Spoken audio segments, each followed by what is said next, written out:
Get out of my chair. Move.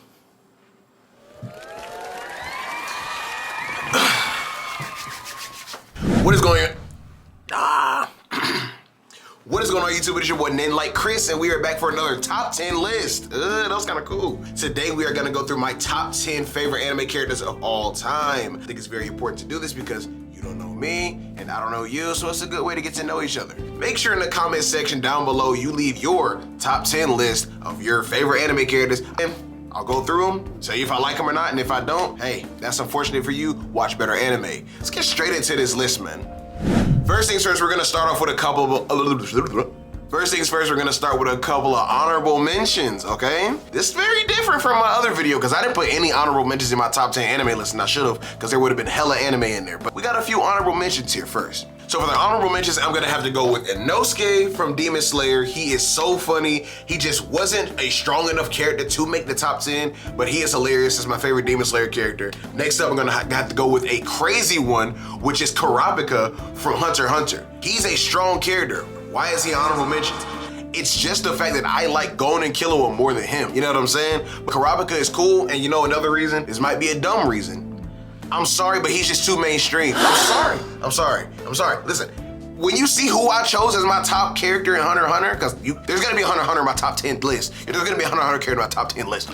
There's gonna be a Hunter x Hunter character in my top 10 list, okay? You see who I picked, you could be like, man, that nigga more mainstream than the other one. Listen, okay?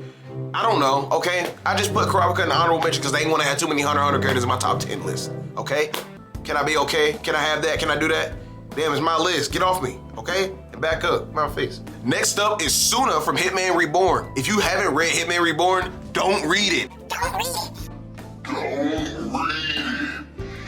All these old heads love to tell you that Hitman Reborn is one of them ones. Matter of fact, you can read it, just don't watch it. The anime is not good. The pacing is freaking terrible. The beginning of the anime is so difficult to get through. It took me goddamn 10 years to get to the first 10 episodes, okay? The series don't even really pick up for real until the future arc, which is in the middle of the damn show. And after that, the last two arcs, which are the best arcs in the series, aren't even animated. Hitman Reborn is cool, but don't waste your time if you ain't even get into it. Don't waste your time. Suna's cool, but only in the last two arcs. Then we got Trunks from Dragon Ball Z. Trunks is a cool ass character.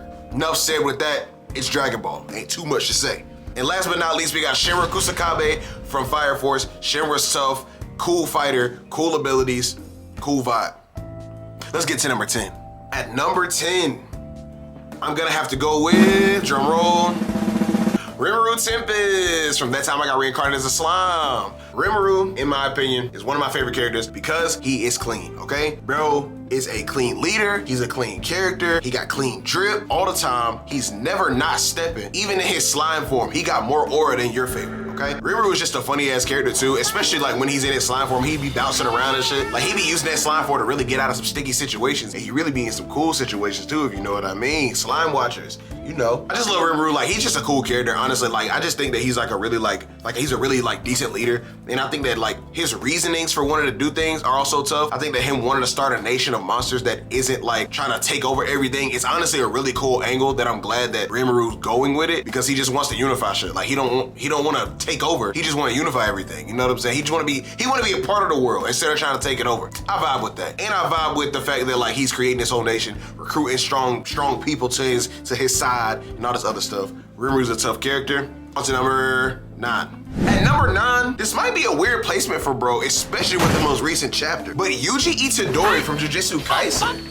Yes, now I'm gonna say it like this, for my top 10 list, there's a lot of heavy anime bias because the voice actor could really pull me into liking the character a lot more than I liked them in the manga, and that's the exact case for Yuji. I was gonna put Yuji at number 10 because I like him, but for a majority of the series, like, how do I word this? Yuji be cooking, but he don't really be cooking by himself. You know what I'm saying? And I needed that from him. And we just now got that. You know what I'm saying? I ain't gonna leak too much about the manga, but just know Yuji is cooking by himself in the manga right now.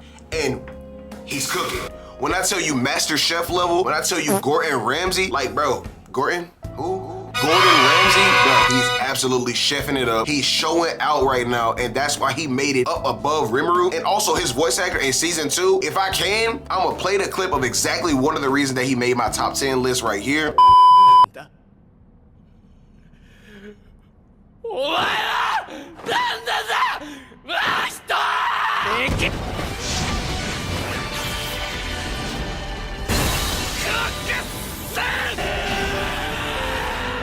The voice actor went absolutely stupid, and every time he yelled Black Flash, I feel like he's talking to me because I'm black. I'm not fast though. But anyway.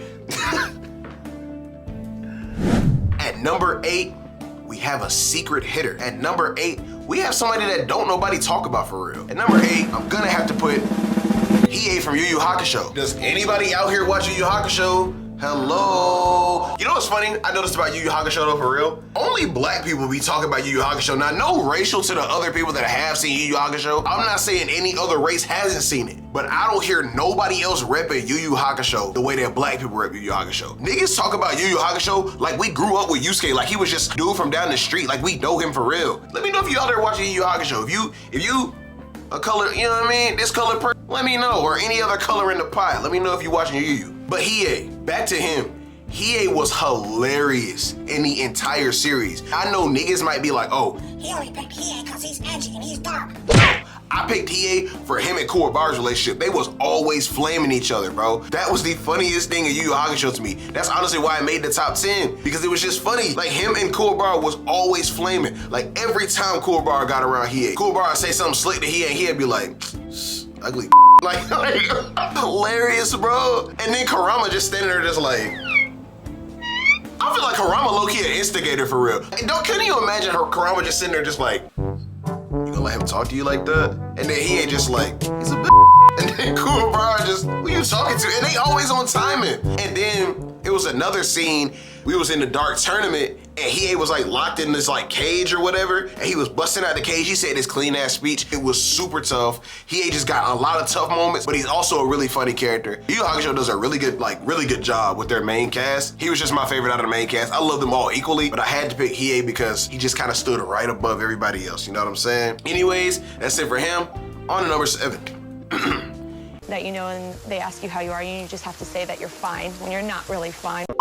I'm gonna have to go with somebody that I spoke about in my top 10 anime video, okay? Mob from Mob Psycho 100 is one of them ones, bro. That was a good character to watch. The development that he went through from being a lame to being with fame, goddamn, like from being like just super shy and anxious and just like not really like a socially awkward main character to being a character that was surrounded by friends and was like protected people and just like, you know what I'm saying? Like just exploring his emotions and stuff like that. Like the discovery of his emotions and like how they made him feel and how he reacted in certain situations, shit like that. Like, bro, that shit was so tough, bro. Tune in to Mob Psycho. It's such an enjoyable watch, bro. Especially at the end, bro. No leaks, no leaks, no leaks. At the end, when that nigga went question mark, sheesh. I ain't gonna lie, Mob might have to be added to the crash out list because that was crazy, Mob. You was in your bag, but for what? All of that for that?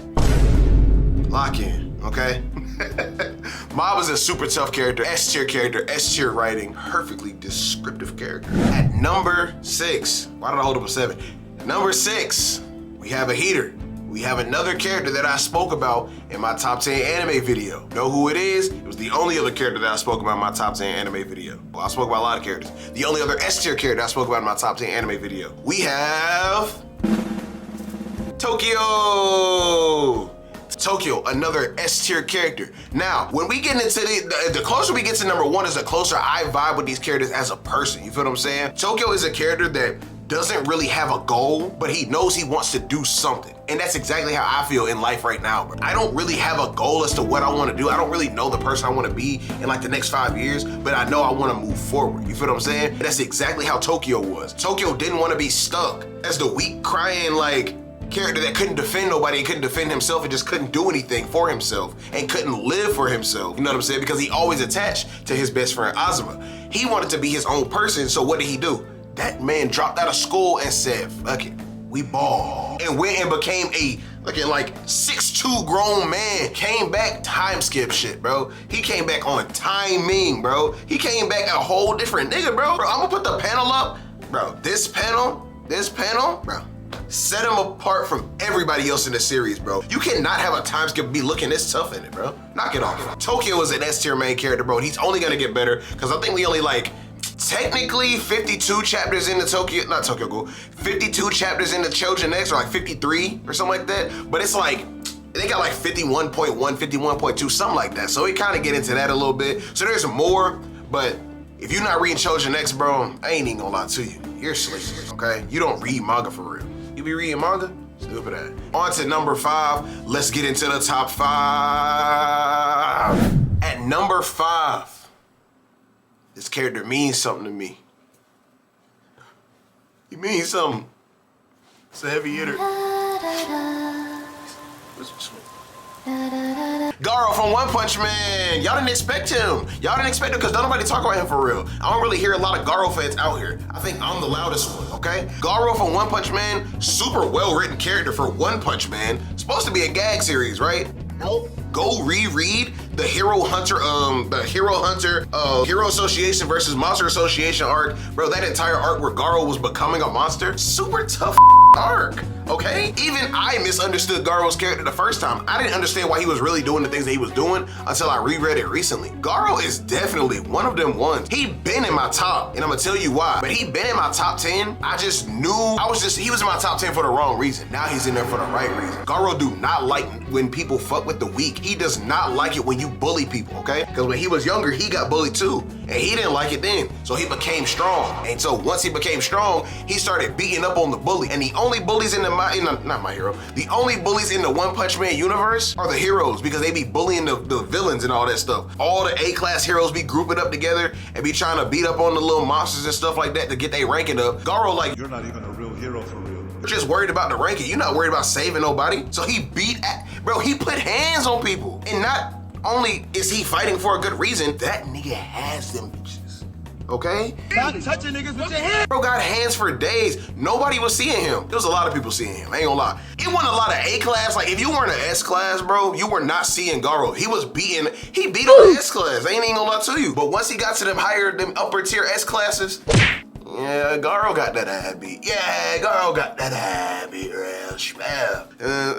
Anyways, Garo. The reason I connected with Garo so tough was because when he was a kid, him and all his friends was watching Power Rangers, right? Or a Power Rangers-like show, okay? Then, for whatever reason, he saw that the villain, or like this like crab god or whatever in the series, was getting jumped by the Power Rangers. And he all she was doing was protecting her eggs and protecting the ocean. And they beating on her for that. And y'all couldn't run the ones? So y'all go bully? Damn. Matter of fact, I want the monsters to win every now and again. Matter of fact, I'm gonna get strong. I'm gonna become a monster and I'm gonna win. And then y'all can't do nothing to me. And then his goal of all the change, I'm gonna leave that to your reading, okay? Garo's a tough ass character, bro. That's why Garo makes the top 5. On to number 4. We got a fire ass character, okay? This character has been around the anime community for the longest amount of time. This character is well known, well talked about, okay? Grimjow Jaggerjack from Bleach, bro. The blue-haired king, and as my friend says, 40-inch bust down, excuse me, 40-inch bust down, okay? Grimjow is super fucking tough, bro. You are not, if you watch Bleach and you ain't making it to the Arankar arc, keep going, okay? When you see Grimjow, bro, his first introduction, he walked into Karakura Town on some tough shit. Walked into Karakura Town, he said, aren't you the one that Ukiora was talking about? Ukiora and Yami? Aren't you the one with the crazy spirit pressure? Let's talk. Him. You know what I'm saying? Him. You know what I'm saying? Really beat on bro. Then Ichigo, he was feeling his mid form, right? Grimjow literally told him, and he said, oh yeah. He said, hey, what are you doing? Activate your final form. Go into your Bankai. Hurry up so I can beat that down too. Ichigo. Bankai. Transform. He start going in on bro. Grimjow like, nigga, that's it?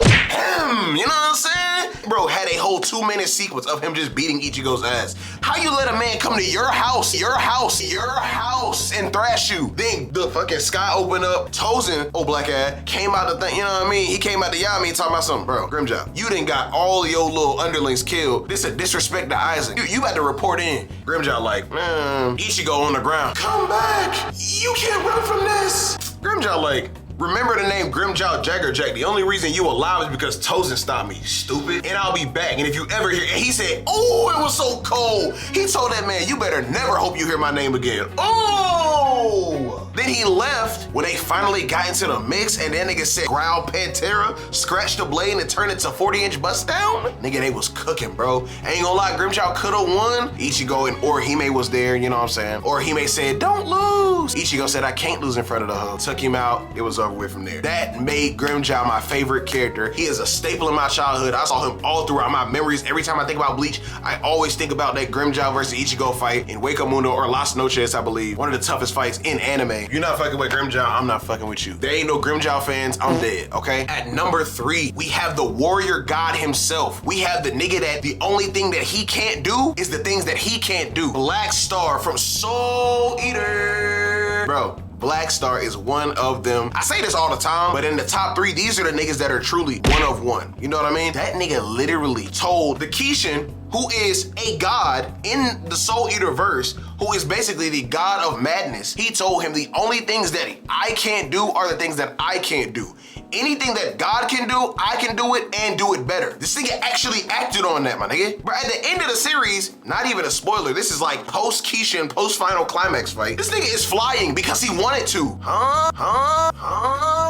You know what I'm saying? You taught yourself how to fly, my nigga? Bro, you're tough. And then him and Mifune's like whole dynamic the entire series, bro. If you haven't read Soul Eater, I'ma spam read Soul Eater until I get a remake. Bro, Black Star and Mifune's whole dynamic the entire series was super tough. How they just played off of each other. One was a warrior and one was like up and coming. And he was like, I could go down the demon path, you know what I'm saying, and become like evil and get power. Or I could go the hard way, you feel what I'm saying? And take that long road and take everybody with me and become a warrior.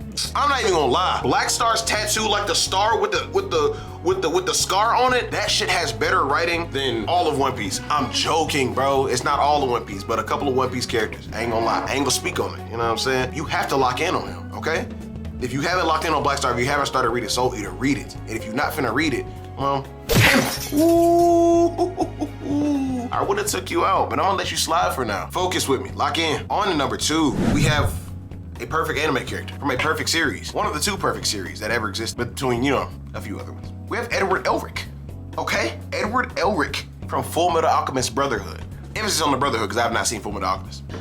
Edward Elric is the best brother in anime. Close second is Choso, and then third is not Itachi. Do not speak on him, okay? He's a rat. I love this character. I love the way he's designed. I love his outfits, the fucking metal arm and everything. Let me let you in on the way that he became my favorite. Not only is he smart as shit, not only is he smart, him and his brother taught themselves how to use alchemy at such a young age, right? Like, not even grown men were doing alchemy better than them. Grown man right here, this grown man. They taught themselves how to do human transmutation, which has to be like, it's a taboo within the Full Metal Alchemist world, right? Do you understand how hard it is to learn how to create a person? You know what I'm saying? Because these resources are not just open and available to everybody. You're not supposed to do it, so there's not any books on it. They had to teach themselves how to do it. At like 6, they were 6 years old trying to recreate their mother or whatever. Bro, on top of all of that, after that, he not only said, I bet, they tried it, it failed. He then soul tied his brother to armor in the split second that his brother disappeared. Who is this kid? What kind of mental fortitude does this child have? That man said, no, you're not leaving. Give me Al back. That's my brother, give him back. And tied him to a suit of armor. That's quick thinking.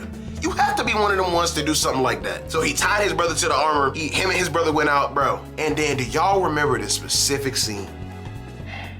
This made my year when I was watching Full Metal Alchemist. When Ed went to the like middle world with God or whatever, and he saw his brother there, and he ran over there trying to grab him. He was like, ow, ow, come with me. And then the gates start closing, and he was like, no, no. And the gates closed, and that nigga said, boom, boom, boom.